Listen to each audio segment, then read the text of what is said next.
Tosaíocht a cethair, Comhoibriú a tiomáint agus gníomh a chumhachtú. Áiríonn se seo a bheith ar thús cadhnaíochtaí do chosaint limistéir muirí na hÉireann a chur bun eolas riamh gníomhach ar bheartas ar reachtaíocht agus ar roghna níos fearr don cóhéal chun dala farraige a thorú agus litarthacht agéin a chothú. I measc ar gcuspóirí a chuirigh ar gomasaí seo an bhaintach tá. Straitéis ran feartaíochta agus cumarsáide a orbert chun feasacht an phobal ar ról agus críchúspóir mara a bhéadú agus chun ar glú a neartú.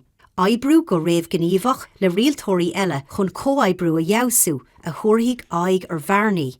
Deire a chur le dúbailt agus a dheasóidh an córas rialacháin Mhuirí ina iomláine. Comhoibriú le gail sealamhóirí náisiúnta agus idirnáisiúnta chun tuiscint níos fearr ar rialáil Mhuirí a chur chun cín agus chun cólíne a spreaga.